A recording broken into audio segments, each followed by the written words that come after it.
We interrupt your broadcast to bring you an episode from the Steeven network of truly epic podcasts. Find more shows at stevenorelse.com. You're listening to the Superman Super Show, episode number 40, The Slot Machine Racket.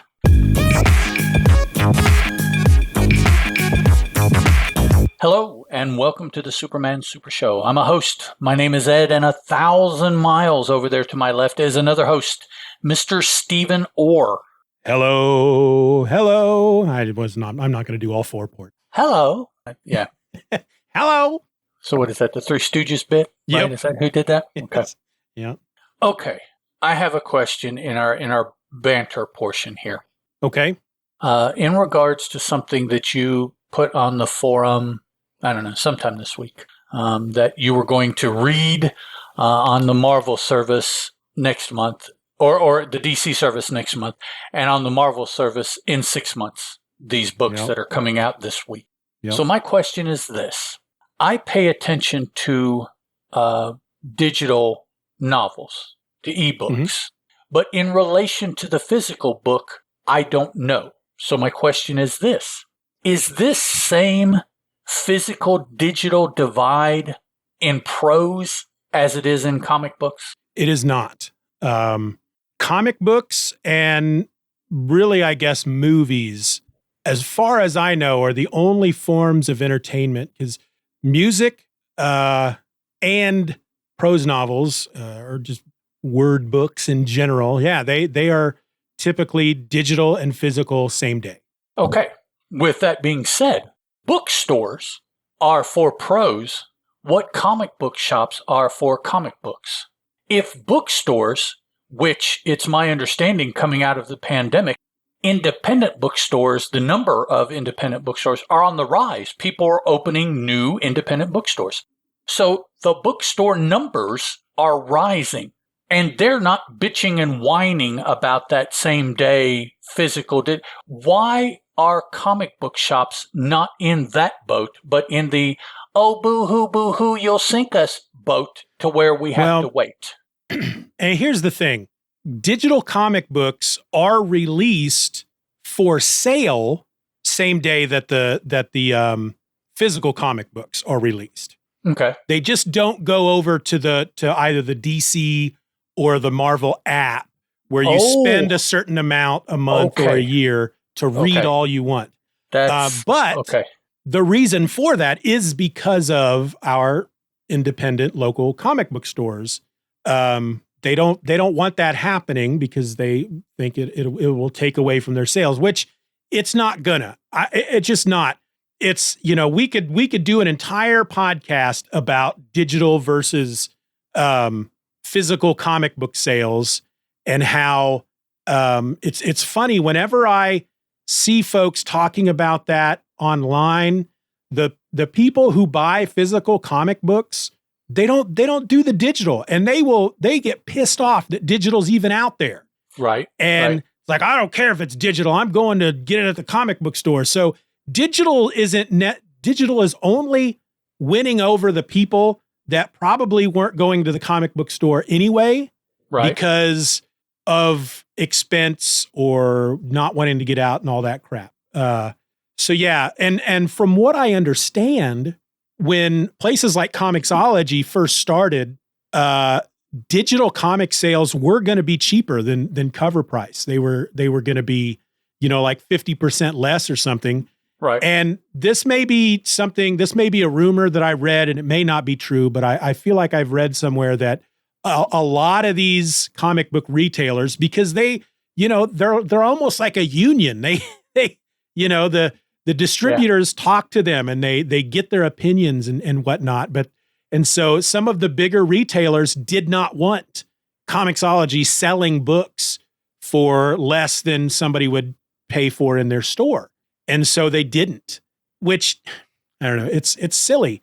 Okay. I think if digital comics was going to destroy the local comic book store, it would have done it a long time ago. Yeah. And I see now where my thinking was off. You can buy digital comics, but I was thinking of these a la carte services Those are the ones that are affected because you would be able to consume much more than what you're actually paying for. Exactly, yeah. But if you want to buy the book, you can buy it digitally on the same day, just like you can buy it physically. Okay. Yeah, because this week, for example, I did pick up Human Target number 11, which so you wouldn't have to wait for it. Yeah, I've been getting those when they came out anyway, even though I can now wait a month to read it on the DC app. Since I started the series, I figured I'd end the series. But Doug has mentioned in the chat here. I agree with you, Steeven. I don't think there is any lost physical sales because of digital. No, not now. I definitely, like you, I see two very distinct camps. Yeah. Oh yeah. Definitely. And here's the thing. I understand that fear from local comic book stores, from the independent comic book shop, because it did happen with music. Mm-hmm. Once you could get music digitally, the local record store, unless they're kind of a niche thing dealing with vinyl or used records, stuff like that, they're more of a they cater to folks who are collectors, who want that physical media, which is basically the music version of a comic book store.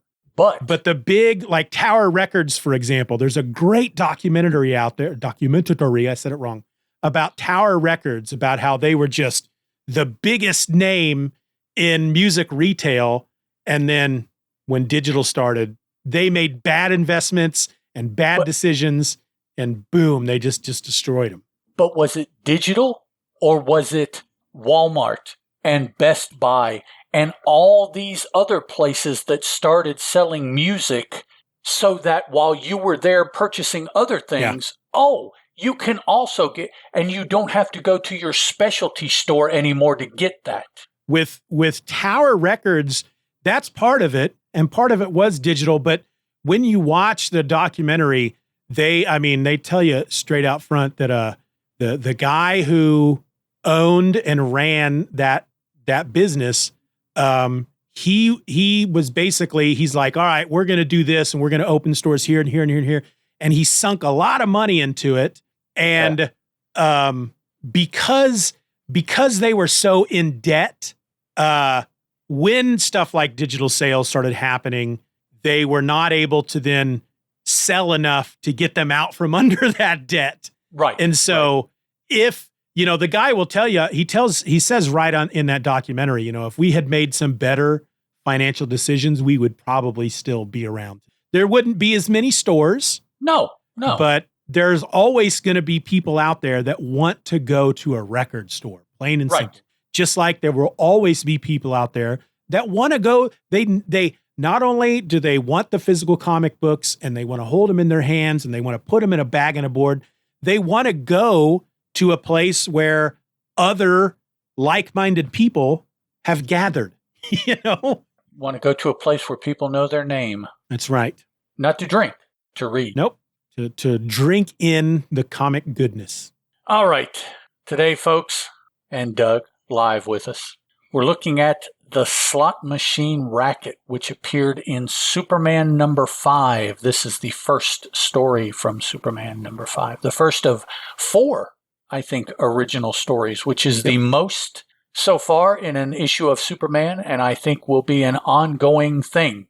That the issue 4 had 4 new stories. Oh, did it? Oh, okay. Yeah, I think that's where it started. And Doug tells us I still get some physical issues monthly and physical collected editions of stuff I really like. Most everything else I read digital now because it's more convenient. Yes, preach it, son. And I don't have to store them. Oh, preach it. That'll preach. Yeah, I mean, I'm the perfect example. The only reason I started reading comics again was because of digital, because of places like Comixology Unlimited and the Marvel app. Yep. And yeah, I do get the occasional new issue digitally, but I don't freak with the stores anymore. I don't like to get out. So they weren't getting my business anyway. Right. But now they're getting a portion of your business at least. The comic book companies are, the stores are. Yeah, that's right. Yeah. Anybody out there listening to me, I don't mean to offend you. but I'm not worried about the comic book stores. That's your issue. That's not my issue. That's always something that I have had a problem with, when people will stand up on message boards or Twitter or wherever and basically say it's my responsibility to ensure that your local businesses stay in business. And it's like, you've got to support your local comic shop. If I had money, I would support my local business, but I am a broke man who is trying to support 3 kids and a wife and some cats, and I'm going to go get my groceries where it is cheapest. I'm sorry that Walmart is an evil corporation, but I gotta do what's best for me and my family. Real life is what it is. Exactly. Alrighty, guys. Superman 5 is written for us by Jerry Siegel. The art was by, let's see, what do I have? The pencils by Joe Shuster, although actually it was signed by Joe Shuster. I believe it was actually penciled by Paul Cassidy. Yeah, this is what we have here on the show notes. This is taken directly. It's literally copy and pasted from Mike's Amazing World of Comics. It lists writer Jerry Siegel, artist Joe Shuster, artist Wayne Boring. So yeah, the pencils are by Paul Cassidy and Wayne Boring, and then the inks are by Paul Cassidy, assuming on his stuff, but also Paul Loretta, assuming on Wayne Boring's part of it. And I noticed real quick, there is a typo in the description when you get to the name Slug Kelly. Slug. It says Sug. Yes. S-U-G. It's Slug. It could have been Sug. I mean, would it really have made a difference? He's a low life anyways. Not in the grand scheme. And for those of you that are keeping track, Superman number 5 has a cover date of summer 1940 with an on-sale date from Mike's Amazing World of Comics indicating May 10, 1940. January, February, March, April, May, June. That's kind of spring. It's not really summer, but okay. So we won't quibble. It's 1940. It was a different world. I said that a couple episodes ago. So, all right. And according to Mike's Amazing World, here is what happened. Angered by shopkeepers using slot machines to gain money from children, Clark, Kent, and Lois Lane visit the racketeer Slug Kelly, the owner of the machines. Kelly tries to bribe the reporters to keep the story out of the newspapers. When they won't take the bribe, Kelly locks them up and forces Lois to sign a statement indicating the Daily Planet's editor, George Taylor, is a partner with Kelly. The statement is taken to a rival newspaper, the Morning Pictorial. Clark breaks out of the room he was in and confronts Kelly as Superman. He destroys the rigged slot machines and sets fire to the building. Then he rescues Lois and recovers the records of Kelly's crimes. Lois and Clark return to the planet where the story about Taylor's partnership with Kelly has turned up. Examining the records he recovered as Superman, Clark learns the location of all the slot machines. He travels around town smashing said machines. Finally, he forces a confession from Kelly admitting that the machines were fixed. During the trial, Kelly's connection to Taylor is disproved and justice is done. And so, had a different feel to it, didn't it, Steeven? It really did. There was a lot. I felt like there was just a lot going on in this story. And in fact, when we get to the point where Slug is basically, arrested or whatever for his crimes, I thought we were done. And then we get this whole other sequence with Superman going around and destroying the slot machines. So this one, I enjoyed it. It was a lot of fun. But yeah, it did feel, it's like, it felt to me story-wise and art-wise that it kind of went up a level compared to what has been going on before. True. You incorporated the kids. So that's a big deal for anybody, any generation, anytime. When you start affecting the kids, that's, And I also feel, and I don't know if this is true, but starting with Superman issue number 4 and then going into Superman issue number 5, when we were reading the stories from Superman number 4, and then now we're reading Superman number 5, and then you compare the Action Comics stories between these two, I almost feel like DC is, or the creators or whoever, is putting in more time and care on the Superman stories than the Action Comic stories. Okay. And maybe that's because Action Comics is an anthology. And so the Superman stories, while they are basically the cover page now, that's why most people are buying Action Comics is for Superman by this point. The Superman title is Superman and Superman only. So plus they only come out 4 times a year at this point. So they can probably spend more time on it. Okay. And I think in my mind to follow the track that you're on, the Action Comics, yes, people may be buying for the Superman story, but there's 5 or 6 or 8 other stories. Yep. If the Superman story is, but in Superman's book, Superman's stories have to be solid because that is all you get. And that is absolutely why people are buying this book is for Superman. That single character has to carry that entire book. Right. Even though they're shorter stories, but you're going to remember, oh man, the last time I bought Superman, but with Action, well, I didn't like that Superman bit. Well, that's okay. Read that story about the magician dude or the story about the spy or so and you're right. I feel the stories have been striking me the same way that you stated. They just seemed better. More solid, I guess, in the Superman book than in Action. Yep.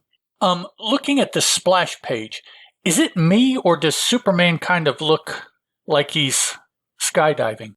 He looks like he's skydiving. He certainly isn't flying. We're not there yet anyways, but, okay. But it's like he kind of doesn't have that jumping kind of look either. It's actually, this is almost a Spider-Man kind of pose. Yeah.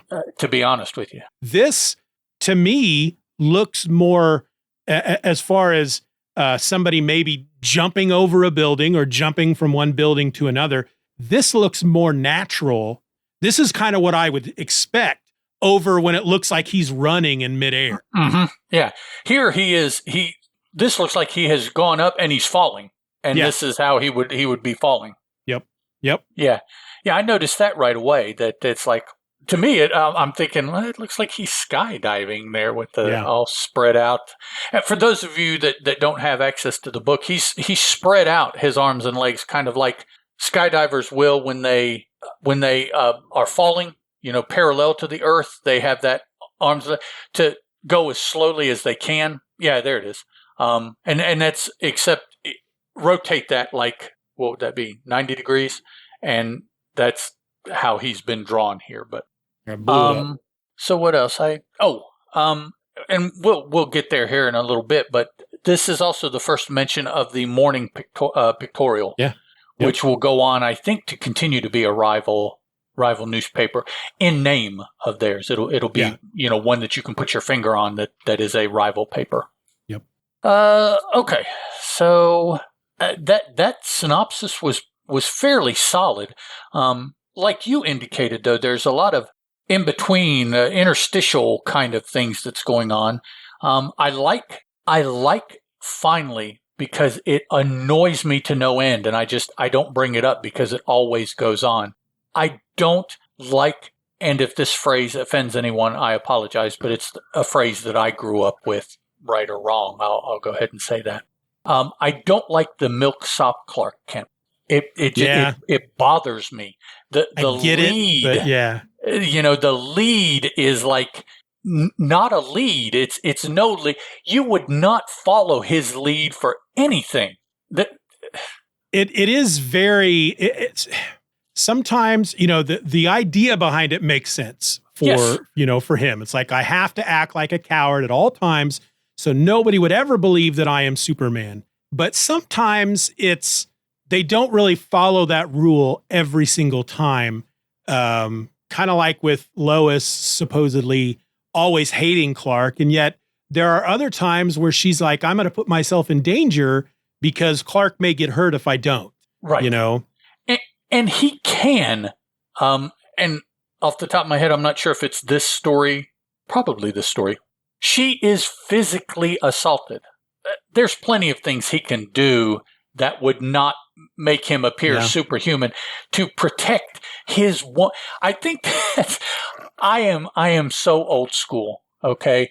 If something was being done, like happens to Lois, to my woman, the woman that I have, you are darn skippy. I'm going to do something. I may lose. Yep. That's fine. But I'm not going to not. I will do something. And the fact that he just does nothing at times, I'm like, come on. The Christopher Reeve Superman movies, I think, handled that fairly well in some situations where it's almost like he would, as Clark Kent, he may do something to stop somebody in front of him that's doing something like that, but he does it in a way that looks like, oops, I fell and knocked this person over and they've hit their head and now they're unconscious, exactly. Like a clumsy Clark, stuff like that. He has superpowers. There are so many things that he could do with his breath, with his eyes, with super speed, with just all of these things, but he does nothing. And I'm like, you're a coward, dog. That's exactly what that is. You're a coward. Yeah. And I made some notes about this story, and my first one actually has to do with that a bit because looking at page 3, panel 3, so there were kids in that store. The guy had enticed them in, come use my slot machine and maybe you'll win a bunch of money. And then after they lose all their money, most of the kids decide to stay to try to win their money back. But one of them says, no, I got to get to school. I don't want to be late. I can't, the other kids, we're going to play hooky. But this kid is so upset or in a daze or whatever, he walks out into the street and is almost hit by a car.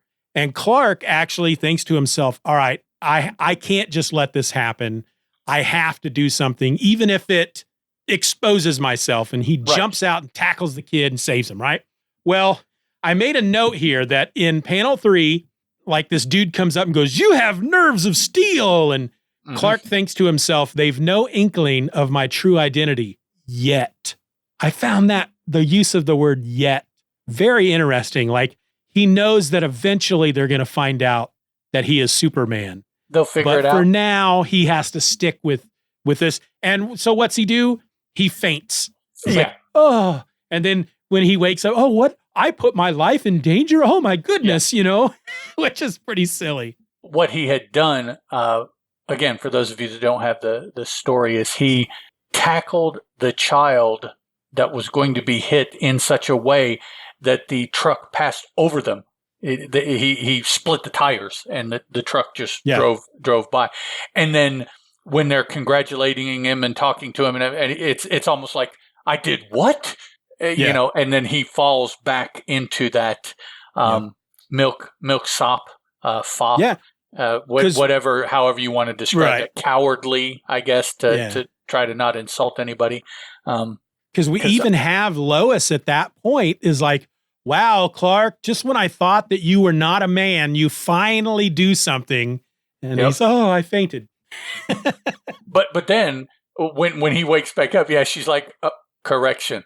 I must have been out of my mind to believe you had any spunk in you. So it reverts right back to type immediately. So much so that she escorts him to a Foods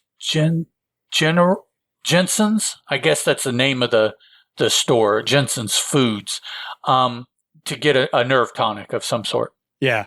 I wondered that the store gives him. Was speculating what because my immediate thought was, let's get something, in you. And I'm thinking, oh, is she going to go get him drunk or something? Are they going to down some whiskey? But they never, I don't think they actually say what it is he's drinking. She got him a Coca-Cola. Yeah. There you go. Do you mind if I just kind of go through my notes real quick? There's just a couple of them. On page 5, panel 4, it just makes me laugh so hard whenever this is a perfect example of it. Lois confronts the bad guy and gets all up in his face and she threatens him. Yeah, we're going to make sure that the Daily Planet does this and you're going to, I can't remember what she says, but the guy comes around the desk all angry, and then gets in Clark's face. Oh, yeah? Is that what you're going to do? Because he's obviously not going to push around Lois. No, he's not going to hit a poor woman. Clark is like, what's happening? And then while that's happening, if you notice, so he comes around so in panel 4, the guy comes around the desk, "Is that so?" and gets in Clark's face, and Clark's like, "Gulp. Well, in a way, I guess it is." And so then panel 5, despite the fact that the guy is just like, "All right, well, how about I give you a bribe?" At that point, he's calmed down within the span of a panel. And yet Clark is cowering behind Lois. And it looks like, because he's clutching her arm like he's using her as a human shield. He's moved her in front. Yep. I just was like, wow, Clark, come on. I loved when, so they of course, they won't take the bribe. So the guy has his henchmen lock both of them up separately. And then, of course, while Clark is behind his locked door, he puts on his Superman costume and he bursts out. And there's just this, it's like a page and a half of him just barreling through this building or whatever it is, and he's just destroying slot machines and he's ripping doors off hinges. And he's like, I wrote down specifically, he is like a force of nature during that scene. Cause there's not one panel where he's not looks like he's in full sprint and he's just destroying things. The last note I had, page 7, panel 4, Superman smacking the bullet back at the gunman. A gunman fires a shot at him and Superman just swats the bullet out of the air and knocks it back to the guy, and the bullet shoots the gun out of the guy's hand. I thought that was pretty cool. And the way it's drawn, it looks like he backhands it. He's just like, pap, and just knocks the bullet back. I thought that was, every once in a while they put in something like that. That's just like, all right, that was pretty cool. That's all I had. Those are the only notes I took. Okay. The page after that, holding the 2 machine guns barrel to barrel. That was kind of cool. Yes. And the men weren't hurt. They were firing, or they were getting ready to fire. But once he had the ends of the barrels together, they fired, obviously. Nobody got hurt or anything. It messed up the machine guns. It looks like they're, I believe, the Thompson submachine guns with the big round cartridges on them, the barrel or whatever those are called. A narcotic gas grenade. Yeah, and because of, I found that sequence really, really weird, and I wonder if when, the Marvel method, for example. They would just basically tell the artist, all right, this is what is going to happen in the book. And so the artist would kind of do their own storyboards, basically. They'd put in all the action, and then the writer would go back and kind of based on what the artist had done, they would fill in the script and the narration. Right.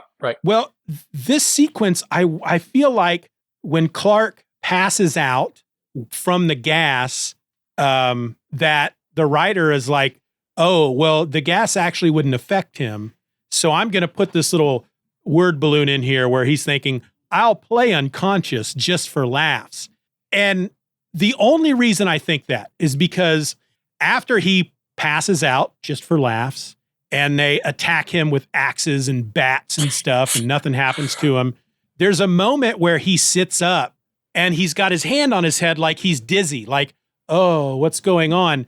And I don't understand why he would continue at that point with, I'm still going to pretend. Right. And then I'm, because the whole, I'm going to do this for laughs doesn't really pay off in any, it's not like he jumps up and goes, I was tricking you or anything like that. So just that panel of him sitting up and holding his head like he just woke up makes me feel like the artist saw that, all right, I'm going to make him pass out because of the gas grenade. And the writer's like, no, that wouldn't affect him. So I gotta put this little blurb in here. Right. To make up for that. Yeah. And this scene, in the next story, are the first 2 times that anybody takes an axe to him and finds out that it doesn't work. But they do it again in the next story, in a different for a different reason. But the effect on the axe of Superman's body is exactly the same. And it's like, well, I really enjoyed. I could see that. I could see the motion of that happening if this was like an animated feature, because the grenade hits in one panel, the next panel he's on his back, right, and then the panel after that, there's like 3 guys around him just beating on him with axes and stuff, and I could see that in a cartoon. Just suddenly they swarm him and they're just like bam, bam, bam, bam, bam, bam, bam. It made me laugh out loud when I read that, got to that panel. Putting the torches out with his hands, that was something a little different. We've not seen that before. The stopping the vault door by putting his fingers in it, it's which is reminiscent. It struck me when I read the next story, but reading this one, I was like, oh, well, that's. But then the next story, they show that he is super strong down to his fingers as well. Yep. Which we've never seen the minutia of being invulnerable. Just shoot here in the chest but now they're hitting him with stuff, and he's blocking a vault door from closing with his finger. I mean, he's getting his fingers jammed in there, and of course it's not going to hurt him. And I liked how that was actually a trap. Because the guy's like, no, don't go in the vault, and tries to slam the door. And so, of course, what does Superman do? Or what does Superman do? He stops the vault from being locked, goes inside, and the guy's like, ha, and he shuts the door and locks it on him. Yeah, here finally we have a bad guy he's not a supervillain. He's just a regular thug who is thinking a little bit more in dealing with all of the things Superman can do and the things that don't hurt him. And it's almost like he's making a list. Try this, kind of like Luthor, kind of like the Humanite have done. Yeah. Try this, no. Try that, no. And he's going down through these things like he's looking for something that works. We have all of these different attempts to injure him. None of them do anything. Yeah, he's definitely not stupid, but there is one thing that he does near the end that if he hadn't done it, he didn't let his pride take over, because he'd come up with a plan so that they could get out of town and, go on the lam. But as they're heading out of town, they see one of the shopkeepers taking one of the slot machine out of the shop. The guy doesn't want it in his shop. He was forced to put it in there. That was the whole thing with this, is that Slug Kelly. It's almost like they were doing a protection racket, but it's like, you will put these slot machines in your store, or your store will mysteriously burn down, or something like that. Well, some of the shopkeepers were okay with it, but this was one who didn't want it in his store. And so finally, the guy's just like, screw this. And he starts pulling the slot machine out, and they just happened to be driving by, and had Slug Kelly just went like, look, because he goes, all right, we got to stop and do something about this. And his men are like, no, boss, we got to get going. And had he not stopped, he probably could have gotten away. Yep. And they have Lois with him at that point too. Yeah. So he'd have gotten away with Lois. Is this the one where I don't think this is the one where Superman is hanging on the side of the car. No, that's the next one. Okay, that's the next story. Okay. In the synopsis, though, it did say Superman set fire to the building, and he didn't. It wasn't him. Not really. Maybe they're just trying to blame it on him because he didn't fully extinguish both torches or something. Well, but he did. It said he put them out with his hand. But then in that one panel, meanwhile, in the adjoining room, one of the firebrands sets the building up. It's like, Superman put them out. So, I mean, yeah. And then, like you said, he has the plan, and the plan is working, and all they have to do is get out of town. And short of Superman going out of town and finding them, they're gold, Yeah. But it's like, no, here's somebody that's not doing what I told him to do, and I'm going to stop and reprimand him for. And Superman happens to be in the area because he's hunting down all the different places where the slot machines were put. And this is the next one on his list. So it's 100% coincidence. And he literally pops out of nowhere. Slug gets out of his car and he goes up to the shopkeeper and he's like, "Gonna get rid of my machine, eh? I'm gonna give you the beating of your life." And the shopkeeper's like, "No, don't strike me, please." And then suddenly Superman is there, surprised. And I love he basically so Slug is about to punch the shopkeeper in the face. Superman drops out of the sky, puts his hand in between him so that Slug punches his hand, which in essence is like punching a steel wall. Right. Yeah. And then Clark just picks him up, throws him back in the car, and actually says, "Back into that car." And then lifts the car up and jumps to the top of a school building, pulls him out of the car, dangles him over the roof of the school building, and makes him confess to all the kids he rigged the slot machines. They were never going to win. Just so funny. Blocking that punch from Slug, uses his hand again. Yeah. Small part of his body to show that he's invulnerable. Yep. And then, Superman has brought these bad guys in, and it's worked in the past, but apparently this time it doesn't work because they say, "Sorry, we can't hold them unless there are witnesses who overheard." Well, I'm your witness. I overheard it. No, that's not good enough. So instead of Superman's word, we'll take the word of kids. I don't care how many kids they are, but they're kids. Yep. It's like, oh, okay, guys. Well, they didn't understand back then how kids can be influenced.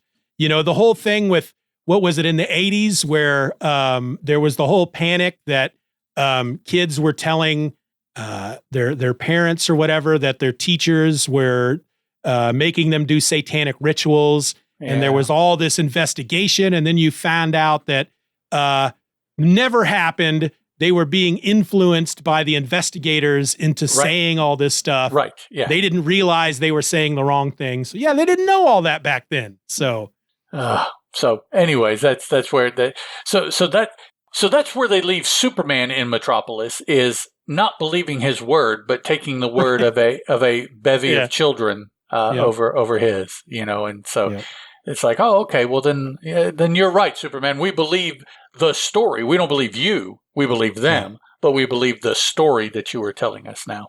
Or maybe they were finally getting to the point where they're like, all right, well, I mean, I believe you, but a jury will never convict him because, you forced the confession out of him and you're the only one that heard it. Coercion, right?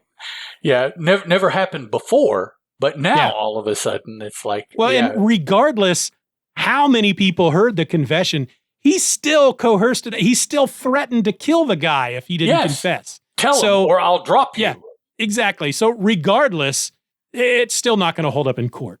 Which is not the first time that's happened. I think just about every story he coerced somebody. Yeah.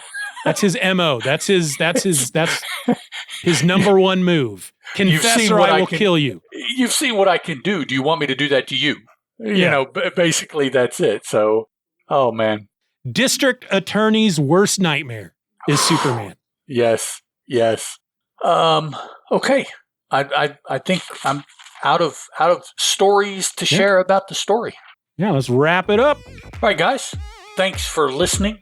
Until next week, I'm Ed, that's Steven, and this has been the Superman Super Show. Ciao. Bye. You've been listening to the Superman Super Show. Questions and comments can be directed to the Superman Super Show at gmail.com. You can follow the show on Twitter under the handle @SoupsSuperShow. That's @SUPS Super Show. And continue the conversation at the Super Show Forum at forums.justanotherfanboy.com. We also encourage you to rate the show wherever available and share this podcast with a friend. All links will be in the show notes. Superman is a copyrighted feature appearing in Action Comics magazine.